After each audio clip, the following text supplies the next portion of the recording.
All right. Hey-oh. Yeah, feels good. Feels Okay, good. Jersey Alchemist fans, we're back.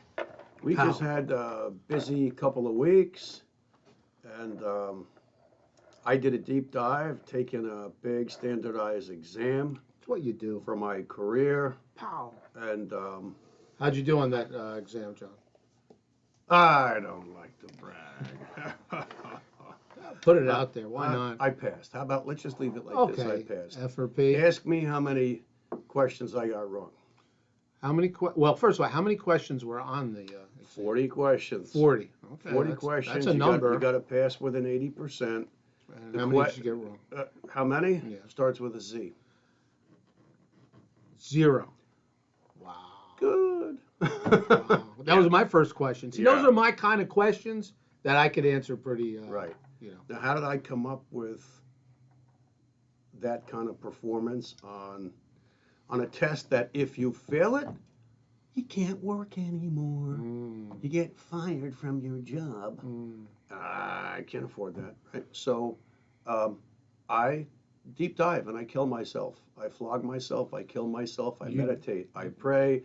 I really, really, really, really go into a tizzy, an emotional vortex. Knowing you as long as I have, John, Yeah. it seems like you purposely put your back against the wall, and you have nowhere to go, and it's like, okay, You text me that last night, right? and I was like, very insightful. Yeah, and then you always excel. I mean, you've been doing it since high school.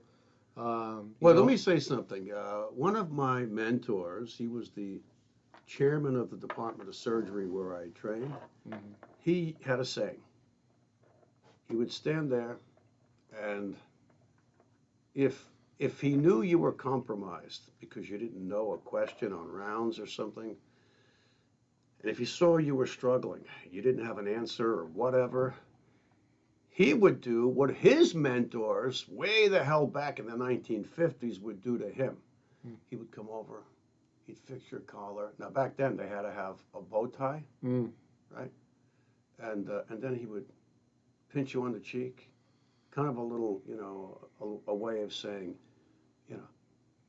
it's like ownership. It's like I'm your dad. I care about you. But then he would say,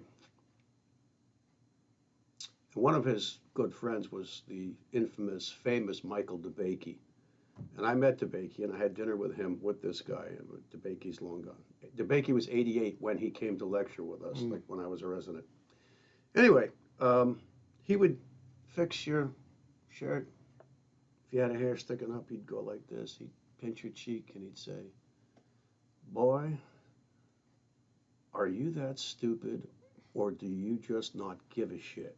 And that's what DeBakey would say to his residents on rounds. Now, think about the implications. You're either that stupid or you don't give a shit, or God forbid, both. And then you're going to lose your spot, right? But then the other thing he used to say, well, when he saw us up for 48 hours straight and we still had another 12 or 20 hours to go, he'd say, what's the matter? He goes, you guys tired? He goes, you guys look tired. He goes, did you ever hear coffee? He goes, that's what caffeine and coffee's for, right? And we would be like, we were all thinking about, should we drag him out in the back and Pummel him. beat him to death and throw him in a dumpster? Because we knew he was fucking with us. And he used to give us that line 48 hours in, right? Oh, yeah, never shutting your eyes. And he'd say, well, then he'd fix his own tie. He'd take his glasses off, stick them in his pocket. Then a lot of times, just for added effect, he'd take them back out of his pocket and stick them back on. And he'd say, he goes, there's something I've learned through the years. There's no greater motivating force in man than sheer terror. There's no greater motivating force in man than sheer terror. There we go. So, there you go. That's the answer. I've done my best work, John, in situations when I've had nothing to lose. All right, so I don't know if that's sheer terror. And everything to gain, I guess. Yeah, like, right? you know what? There's nowhere else to go. Right. you know. That's so having your back against the wall. yeah, oh, exactly, 100%. Yeah. Right. So, and that's, you know what? Do you remember what another mentor of yours, kind of different? I remember your father used to Well, he say, was my number one mentor. number one mentor, absolutely. And I think a lot of people, but I know he used to say, Sorry. well, Sorry, everyone. It's Charlie Kirk calling me. Come on. Knock it off. Come on. Knock it off, Charlie Kirk. All right. Go ahead. He would say, like, if you were struggling with lifting weights, playing football, this was sports related, not academic. So this was But that was physical. his world, right? That was his world. Or I have shot put or discus, or with lifting, you couldn't get past your PR. Yeah. Remember what he would say? He would say, go get a haircut. Right? Go get a haircut. And come back tomorrow and you're going to feel like a different person. And damn it, if at 62 years old, if I'm ever not feeling right or something's not, do you know I still go, I need a haircut? Yeah. Because I could still see your father and hear him saying that. He was right about that. And I don't know. My father knew, I think, let me say this. When I was 10 years old, right? That's a long time ago. That's 52 years ago, right? Mercy. Well, actually, in December I turned 63, so it's almost 53 years ago. These are real numbers. My father knew that I listened to him. Nobody else in the house was listening to him. No names named, but I was, and he knew that he had an audience with me. There was fertile ground here, and he used to tell me everything that comes out of my mouth now, 53 years later. He used to tell me the things that John F. Kennedy said during that radio address that kind of got his head blown off about, there's clandestine secret societies that are hell-bent on destroying, the country, the youth. My father knew all of that way, way, way back. I'm sure before I was born. My father never spent any time in a library. There were no cell phones or computers or Google or Safari or there were no search engines. If you wanted to be a search engine, you put your fucking engineer's cap on, boop, boop, and you went to the nearest library, and then you had to use the index. I still don't know how to use that index. I never did, right? And you had to go plowing through the shelves. And if I did that, I would get sidetracked with, early ice hockey textbooks from like the 1960s. Yeah. But the point is, my dad told me all about that shit. He was so ahead of his time, and God only knows why. So do I think that he understood that he was telling me, do something to change your energy? I think he understood it. He just never verbalized it that way, because going to get a haircut absolutely changes your energy. And that ties in with the fact that he was big time on the American Indian spiritual scene. My dad was. Oh, I didn't know that. Oh, yeah. And the American Indian chiefs and their medicine people, which most of them are women, will tell you that your hair is your antenna. Interesting. Your hair is your antenna. Now, I don't know if that's true, but I guess it was for Samson, because when his girlfriend cut his hair, next thing you knew, he was in chains. So bald people, they have no, they can't pick up. Well, I don't know. Maybe they have long hair in their ears and their nose. I don't know. There's a hair somewhere. Let's leave it at that. Wow, that's pretty amazing. But it's just amazing how these mentors, John, how they tried, without telling you to do something, they make you think about what they were saying. If they gave a shit. If they gave a shit, yeah. Right? The rest of the world doesn't give a flying fuck about enough about other people, which goes right back to the law of one. Are you here in service to yourself, or are you here in service to others? Because if you're here in service to self, you'll watch your friends and your relatives walk right into a pit, which is a biblical expression, or walk face first into a brick wall, and then you'll snicker over it. I have people in other areas of my life, they're experts at that. Experts. Yeah, imagine that. Yeah. Well, John, that just leads me when it comes to energy and what you put out, what you get in.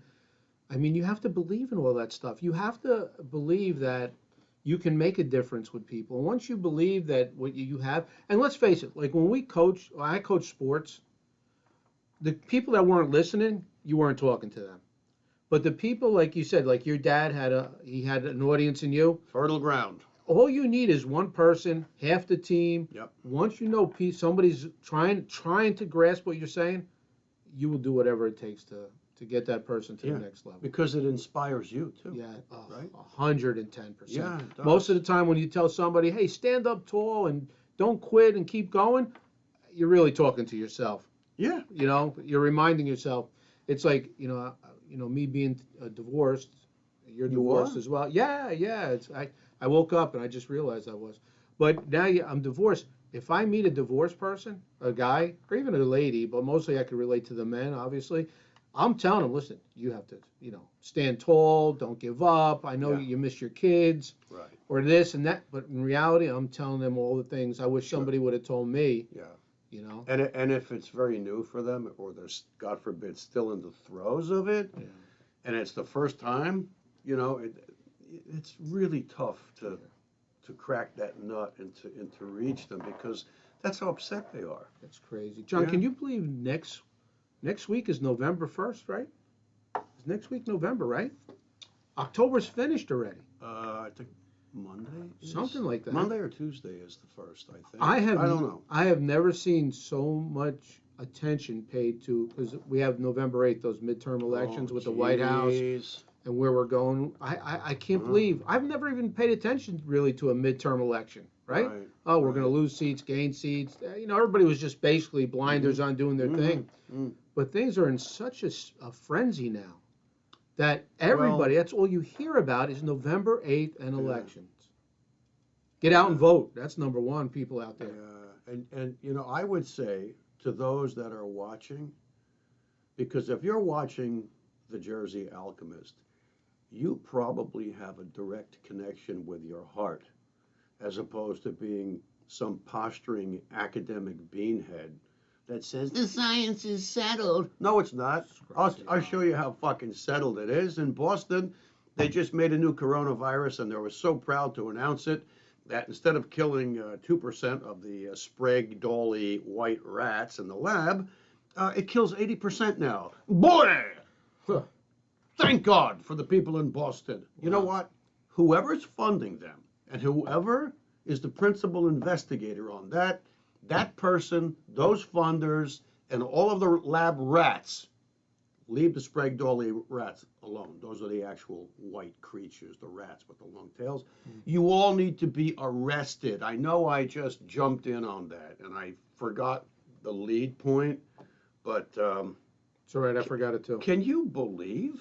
That's ridiculous. So, John, is that called gain of function research? Of course it is. Well, if it wasn't, if they made such a big deal, and Fauci, and the lead guy, I don't know if we're allowed to say his name. Well, I don't know if he's I can't imagine that if he's still the lead guy, all of the Democrats, all of the Republicans, everybody up, down, left, right, all need to be in chains. But he was like denying, it's not gain of function. Oh, Rand Paul, remember Rand Paul grilling him? Of course. So if that's not acceptable in China and everybody's denying it, it's acceptable here on our shores? Yeah. Well, I got news for you. Everybody immediately wanted to finger the Chinese for this, and they're certainly complicit, but we all know where it first came from, and it came from Chapel Hill. Didn't it come from a wet market and a bat? Yeah, no, it came from, some woman's soup that she decided to stick a bat in. What bullshit. And I had my colleagues that are really, really smart and accomplished people. When I said it was a lab-derived virus intentionally as a bioweapon and wait for the...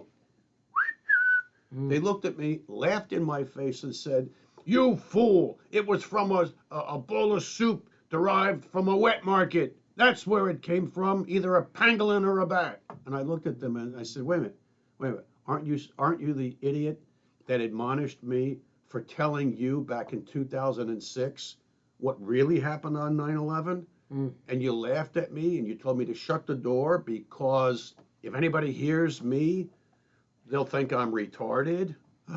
Yeah, the R word.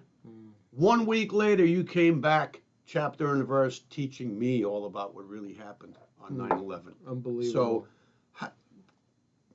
So, God It's, damn. it's unbelievable, right, John?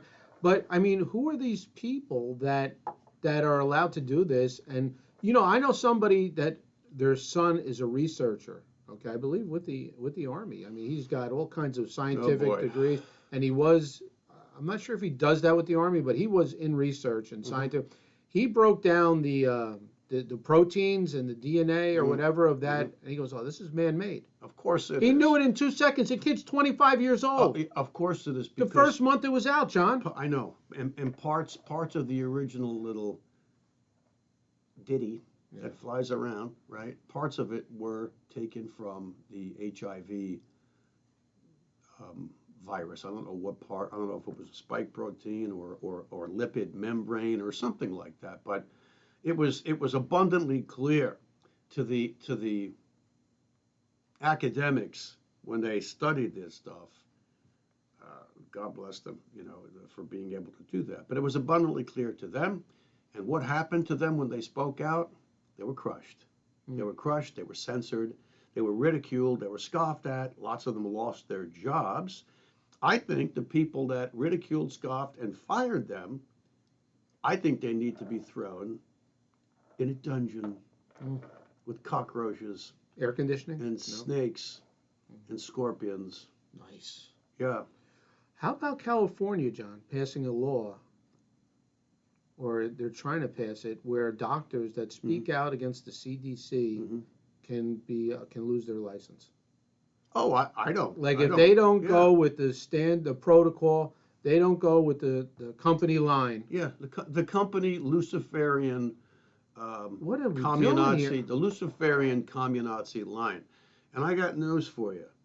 Academic people, I think, this is my opinion, I'm opining, are much more likely to not have the eyes to see or the ears to hear something spiritual because it's like they're on a beach and they're going to let's build a sandcastle. Let's build a scientific, edifice. And they pile up that sand all around them, and they're sitting there like, smug in their sciences settled bullshit. And then here comes tide change in a wave. And the energy in the wave is the spiritual aspects of our world. And what happens to the walls of their edifice? It comes dissolving down. It gets liquidated. You cursed little brat. Okay. John, if November 8th, say these elections take place, which we know they are, okay, and say the Republicans take over the House and the Senate again. Right. All right. Do you actually think that something's going to get done? I mean, are we all just playing this? Because now it's at a point, we all know what the issues are. We all know that if you stop, if you don't become energy dependent, if you cut off your supply, your source of energy, you have to buy it. It's going to be more expensive, and the price is going to go up, and the economy and inflation. We all know that. So why do these people do whatever they want, and there's no ramifications? Like, oh, geez, the inflation's at a 30, 40-year high. Well, right. Well, absolutely. Now here's what I would say in response to that. Okay, there are certain levels by which we can see the world and the series of events that are unfolding. Okay, there are those who want to focus all the way to the right and all the way to the left. God damn it! They're going to focus on a woman's right to choose or lack of, and abortion.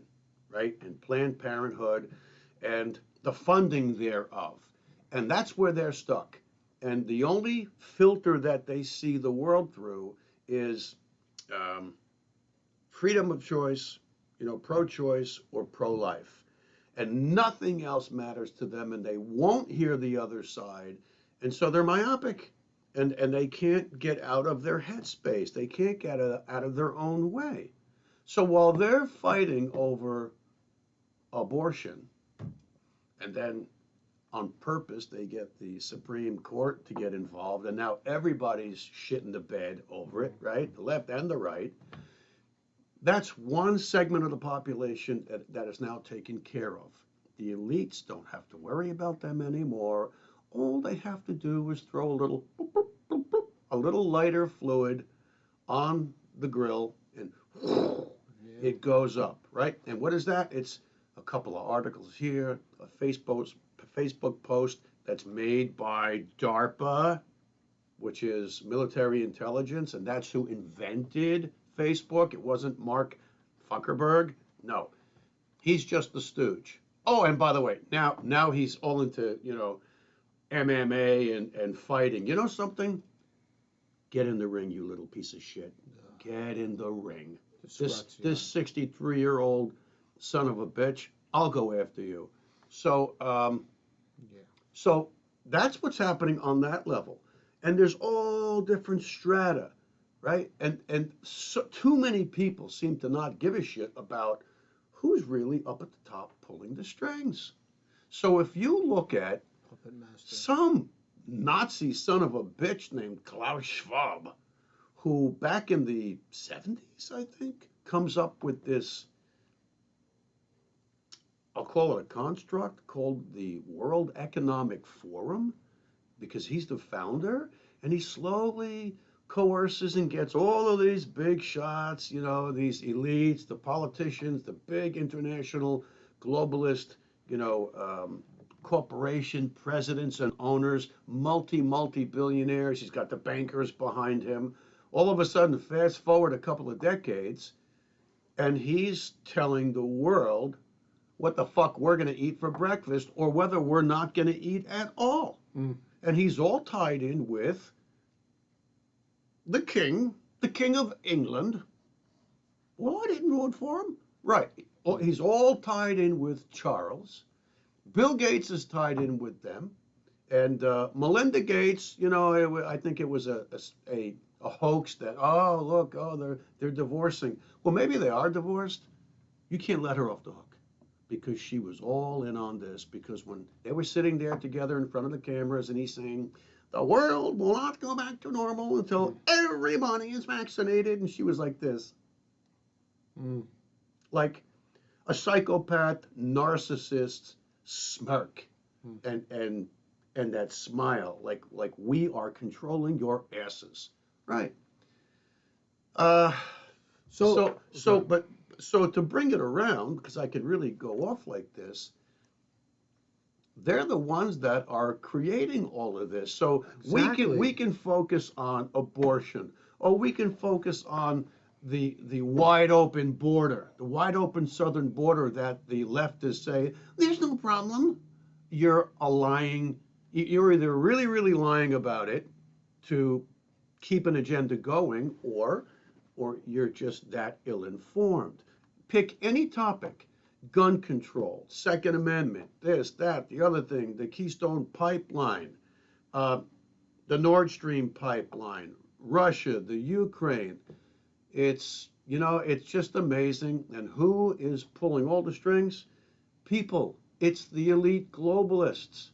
Those are the people that you have to focus on. And if I were you, if you want to ask, what could you do about it?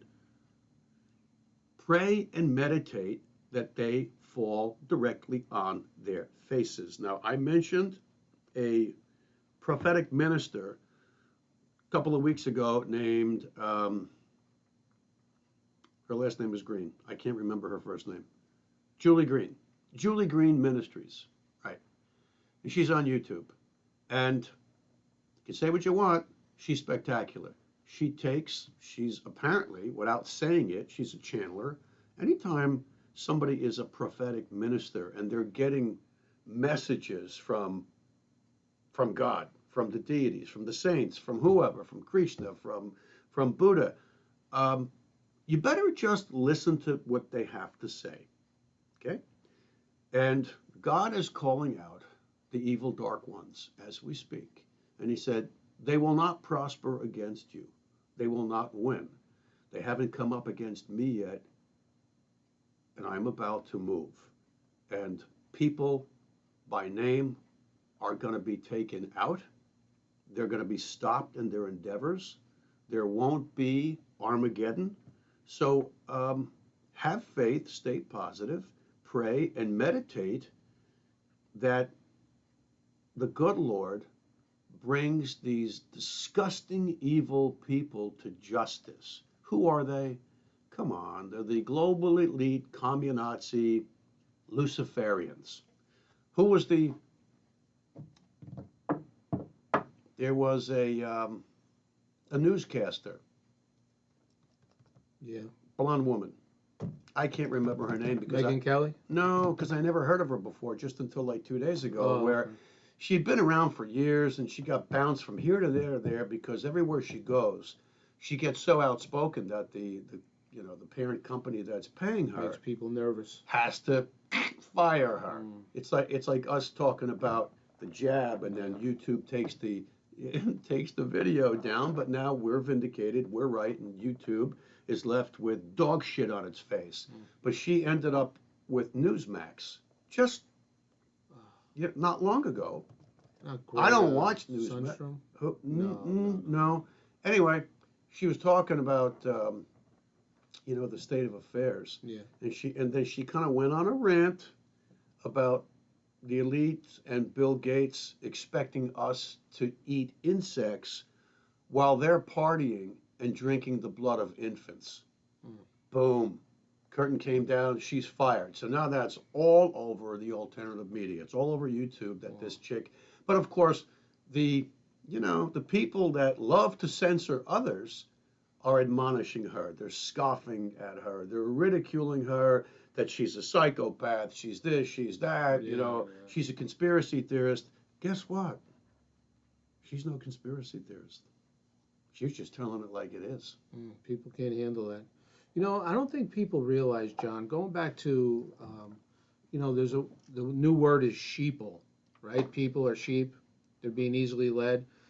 If more people would become a little bit more spiritual and reach out to God, I truly believe they'd see things a little more clearly instead of being so blind that, I only see this, like whether it's like you were saying, the abortion, or it's this, or if you put God in your life.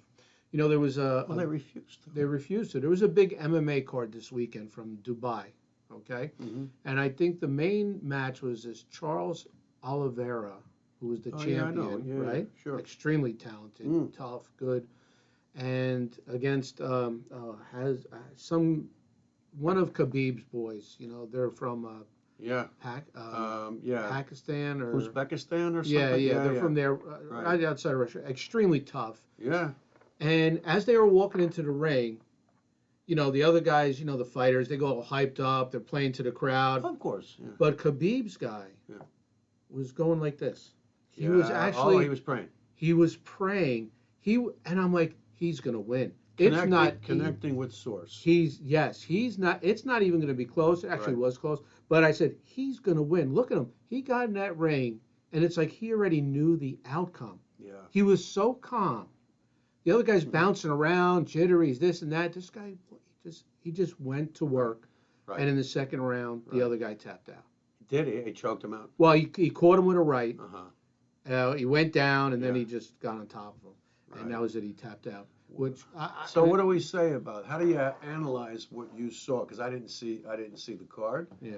But you got two very talented people, and I don't know best in the world. I don't know what the odds makers said about who should win or not. But you got one who was preparing the best he could, but it was obvious that he was doing it in a strictly third-dimensional fashion. Yes. And the other guy prepared third-dimensional because he was in shape, right? He was a sledgehammer, that. But he connected with source. He connected with the energy of the Holy Spirit. Doesn't matter what religion you are, energy of the Holy Spirit, which is source energy. Who wins? That guy. John, I've never seen anything like it in my life, because in athletics nowadays, everybody's getting hyped up. They're bouncing around. They're playing to each other, playing to the crowd, playing to the...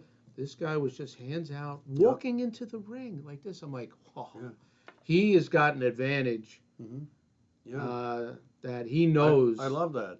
It was amazing. It was You know what I Saturday. did this entire past however many 7 days that I was like deep diving with that test? I was at my desk in my study, computer screen here, Hmm. um, Jack Daniels. a smudge bucket, Oh, okay. a big stick of white sage wrapped in flower petals, Mm-hmm. which comes from a purveyor, a candle, and of course a 7-inch crucifix, because my personal mentor to the spirit world, that is in the spirit world, is Jesus Christ. Mm. You can have somebody else, that's okay. This is my mentor. It's your guy. And I prayed all of the typical lead up prayers. I prayed my healer's prayer, and then I evoked all of the angels and the saints. But who did I? There were two saints that I really focused on. One is Giuseppe Moscati, which most people don't know of him. He was a physician in Italy during the Spanish plague. And I saw one of those DVD movies on his life. Wow. And he died young after like killing himself trying to save so many people and dead people in the streets and all that crap, and no antiseptic anything, and Wow. it was just terrible. It's no wonder why people were dropping like flies back then. After working, he came home and sat on his chair in his 40s. I think he was 46. So was St. Francis of Assisi, was 46 also. So Giuseppe Moscati, Dr. Giuseppe, died sitting on a chair. They found him dead with no apparent obvious cause. But he inspired me because of how he intervened directly for sick and dying people. Mm. And of course, the other one is St. Anthony of Padua, because St. Anthony is the patron saint of lost things. And when you need to find something, you pray to St. Anthony. If you think it's a joke, you are missing out. So I got this test, and if you fail the test, you're done. You can't work anymore.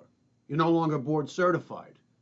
And every question, I threw it to the spirit world. Of course, I've been doing this for a long time, and I read all of the research articles and deep dived on extensive literature. You did your work. Each question took me 2 to 4 hours to research each question easily. And some I just were so befuddled because the people who make these questions, there'll be 5 choices and 3 right answers. Mm. And you're like, 3 right answers.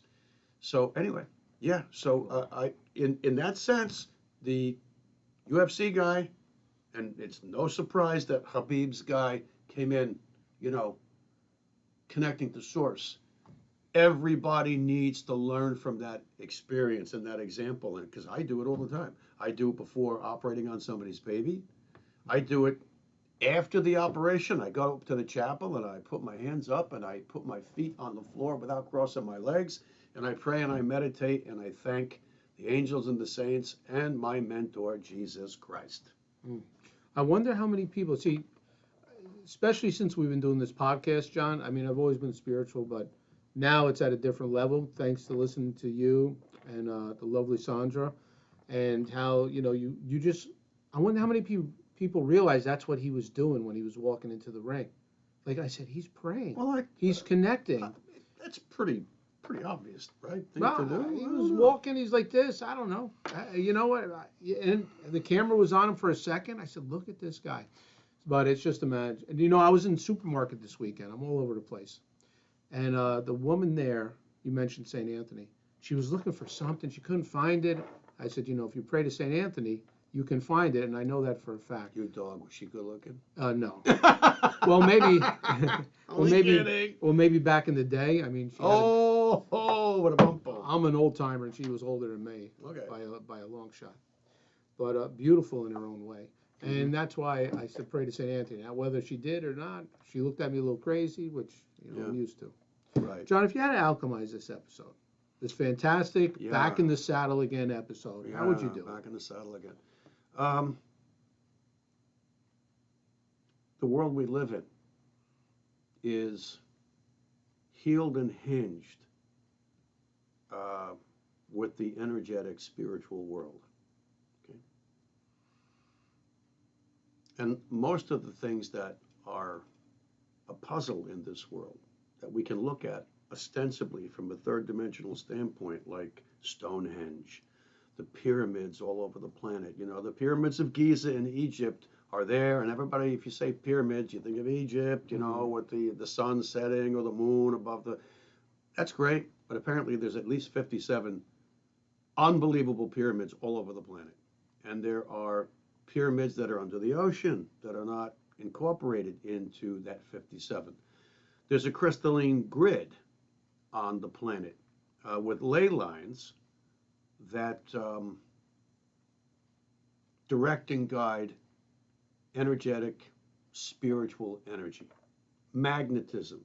Magnetics is going to come and play a huge role in our awareness. It's already there. It's already been there. We just don't know of the whole issue of magnetics, the universe, that kind of thing. Understand that that's been generally hidden from humanity for thousands and thousands of years by people who are nefarious and controlling. The jig is up, people. The jig is up. We are in end times. We're in the time of the apocalypse. You've heard me say this before. Don't confuse apocalypse with Armageddon. Armageddon is this great war against Gog and Magog and all that stuff, and everybody kind of postulates, oh, it's going to be a nuclear exchange, and I don't see any evidence that that's going to happen. The mainstream media wants you to believe that that's going to happen. We are in the apocalypse, and apocalypse just simply means it's the time of the great reveal, to reveal. It's ancient Greek, that's the word, and it just means to reveal, right? So like Matthew 10:26, and that's my little Facebook profile saying, Matthew 10:26 is, have no fear of them, for everything that is unseen will be unhidden, and everything that is unseen will be known. Something like that. That's my paraphrase, because it's worded differently, but it all means the same thing. So we are in an era where everything that's been happening for thousands of years is now coming around full circle, and the evildoers are going to be held accountable. Watch Julie Green Ministries on YouTube. The evildoers, the jig is up, the Klaus Schwabs, the elites, the globalists that want to destroy your sovereign nations. Don't fall for it, people. Pray, meditate, just like the UFC fighter that beat his opponent. He went into that octagon with his hands up and his heart open to the creative force of the Holy Spirit. And it doesn't matter what your religion is. It doesn't for the hardcore Christians out there. It just doesn't. You're not the only ones on this planet. And yes, I'm a Christian. Look, My Life with God, read it. It'll just bewilder you how, with all of the crazy things that happen in this world, there's always a spiritual answer. There's always a spiritual way out. The darkest cloud has always the best silvery lining. And people, be here in service to others, not yourself.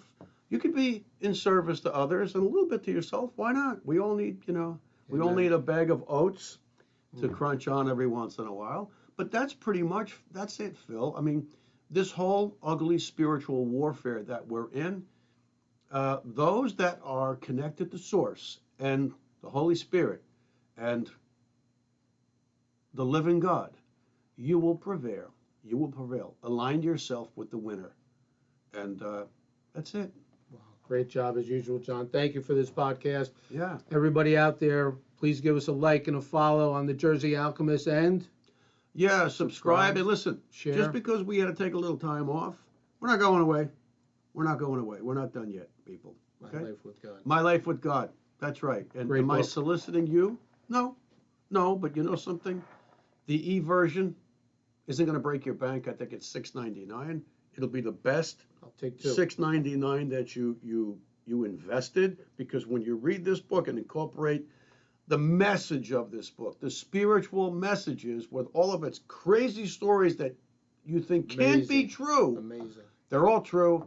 It's because you connect with Source. God bless. See you next time on the Jersey Alchemist. Peace. Let's do it.